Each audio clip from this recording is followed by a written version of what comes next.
Greetings, welcome back to Southpaw RC, and today we've got something a little bit special. We've got the FIMI A3 drone from Xiaomi. It doesn't come in this case. I'll show you the case it comes in. It's just a cardboard box, but here is the FIMI A3. Let's take this little bit of prop. So we'll start off with the battery. You can see that there. It is a 2000 mAh battery. It's a 3-cell, 11.1 volt, and there's one of these with the bird, but I've got two more on order. They're on their way. And here is the drone itself. As you can see, the camera there. If I tip that up, you can see the lens. That's a full 1080 camera, records in 30 frames a second. So you've got a nice FIMI logo on the front here, detailing to the back. You can see that is the GPS unit there, sat in the back. So you've got your forearms are approximately 6 inches long. Not sure, there's no specs on the motors. I'm not sure what size the motors themselves are, but you can see that little red mark there. That is the indicator for your props. There's none on this one, so you've got A's and B's, and the props slot in really easily. They're just a click and hold and twist, and then it locks into place. And if you put them in the wrong one, if you put the props in the wrong blade on the wrong arm, it actually won't lock in at all. So really helpful. Detailing is nice. We've got some little red vents in each arm. That's quite cute. In the back there, if you can see, we have an SD card which I've slotted in there. It takes up to a 64 gig card. It says it recommends a class 10 card, and then you've got underneath that you've got a USB port for your updating of your firmware of the aircraft, and the usual battery bay slotted in the back there. So the battery just slots straight in,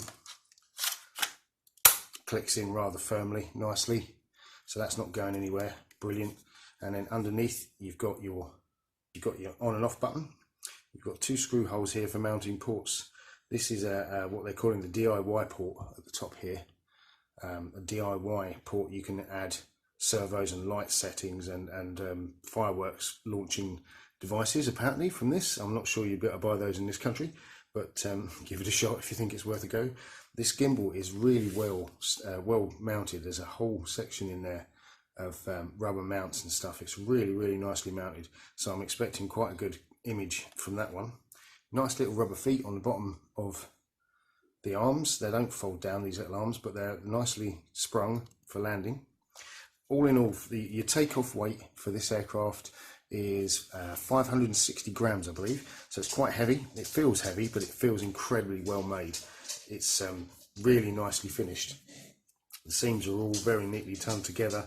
There's no signs of wear and tear, etc. on the arms. They're really well put together. It feels like a nice solid plastic. There's no give in that at all. There's no softness in that whatsoever. That is a really solid aircraft. So we'll pop that back in there. We'll take the battery out, slot that back in there. This case is designed to take 3 batteries, which is quite handy. Now onto the transmitter. This is a piece of kit. You've got a 1-button power on, and there she goes, powers up. Now you've got a full menu system here. If you click down on this one, that goes into all your camera settings, so you can adjust all your camera settings on the fly, and then right on this little mushroom here to go back. If you go up, you get into all your autonomous flight modes, orbit, follow me, etc. There's loads of options in there, and then you come out of that, and if we go right, we get into the main settings, all the camera settings, GPS, and then quite importantly go down here for your calibration. Or if you've got an aircraft, you've bought a new controller, or you've bought a new aircraft to go with your old controller, that's where you would calibrate your new RC. It's got your flight log recorded, and then if you go to about, just click in, that tells you your firmware update. Obviously it's not connected to the drone, so it can't give you those at the moment, but it tells you your firmware number, so when you go to the FIMI website you can check to see if you've got the latest update version, and if not, download it and update the firmware. I've done all the firmware updates on this for the flight controller, the camera and the transmitter itself. So these are all fully updated. Now it's got various settings for on and off for the screen. You can have it to turn off after 30 seconds or never turn off, etc, etc. So that's quite useful. It's got a 2000 mAh battery, I believe, inside there.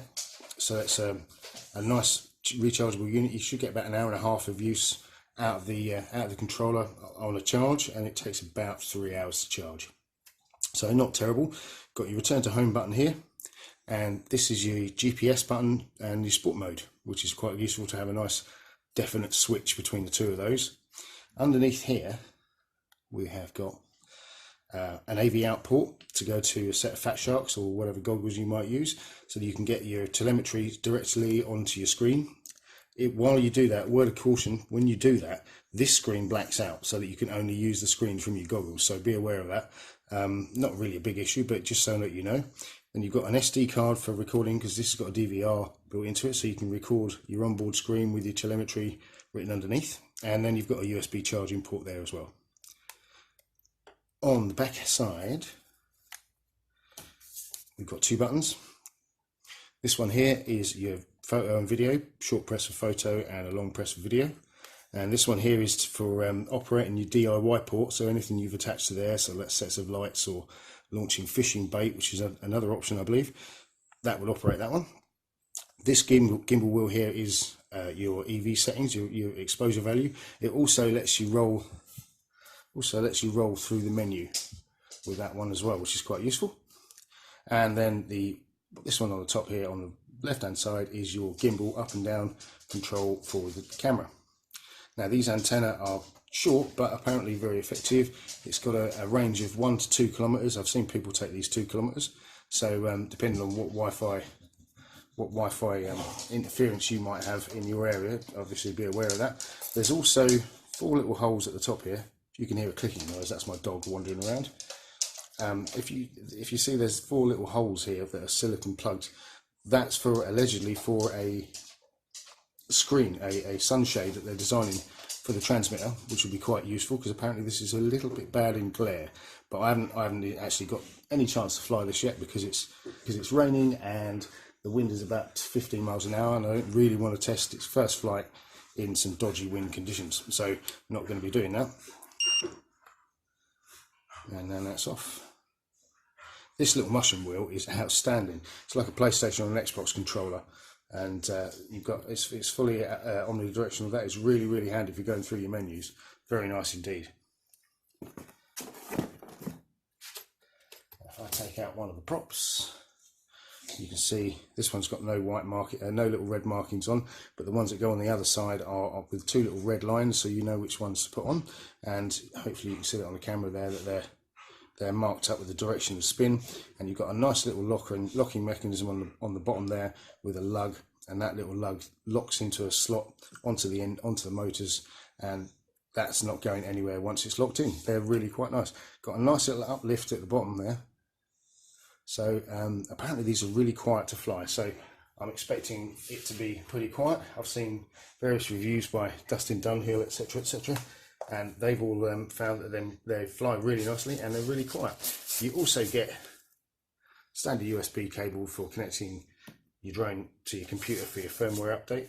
I haven't videoed doing the firmware updates, but if anyone wants to see one, I can send you a link. I'll put a link down in the description of one on the FIMI website that just tells you exactly how to use the firmware updates. It's very easy to do, very easy indeed. Basically, you put, for the controller, you download the firmware update onto a SIM card, stick it in there, turn it on, and it updates itself. Same for the camera module of the drone. And then for the actual firmware, you just plug the USB port into your drone, into your computer, and update it that way. So it's really, really easy to do. So I'm really anticipating flying this. I really can't wait until we can get this in the air. Unfortunately, and as I say, weather is terrible today. It's Saturday today, I might get out Monday if I'm lucky, because it's going to be raining again all day tomorrow. So really frustrating to have something brand new that you can't play with. But yes, I thought I'd bring you a quick unboxing. As I say, this isn't the case it comes in. This is a really nice shiny hard case on the top, nice and solid. I think this was £26. It's not the best as far as fitting in with the batteries. I think they might be a bit loose in there. I might have to rig some kind of strap set up for that, but generally they do fit. And if you've only got the one battery, when you put the strap over, the strap holds the battery there as well, so that's not too bad. I've just added a little bit of foam just to make sure that it's not going to slip whilst in transit, because this is the top of the bag, so when you sit that up, this battery kind of drops forward. But generally, yeah, not too bad a case. The drone itself, though, I cannot fault. I've seen countless videos on this, and for the price, you really aren't you're going to struggle to beat it. You really are at 1080p. Yes, the Xeno has 4K. I've seen quite a lot of Xeno videos recently of it spiraling into the ground, and especially in hot weather, so that's really not very useful to me. So I've gone for this one because 1080p is about all my computer will actually edit. If I try and edit 4K, it'll take me 25 hours to do a 3-minute video, so that's not an option. So 1080p is more than good enough for YouTube as well, so that's why I went for this one. There's more than enough room in here. Actually, I've got my landing pad in there as well. It's quite a good little rucksack for transporting. All I need to do now is take a small camera bag for everything else, and we're away. So that is the unboxing for the FIMI A3. Now let's hope for some better weather so I can actually get out and do some flight tests. 2 more batteries on order, so we'll have roughly an hour's worth of flight time. I've got the this is the original charger that came. It's very similar to a Bugs 3 charger. Not too bad, but it only charges to the 11.4 volts, I believe, whereas this one, recommended by Koolski Drones, this Koolski RC, this one gives you the full 12.4 volt charge, so that you actually get the full flight time from the batteries. With the actual standard charger that comes with it, probably only going to get 15 to 18 minutes. With this one, you're going to at least be pushing closer to the 20-25, probably not going to get more than 22 minutes maximum, I would have thought, but this one gives you at least a bit more time in the air once you use this charger. Well, thanks very much for joining us on Southpaw RC. I will see you next time, hopefully in the air with this little puppy.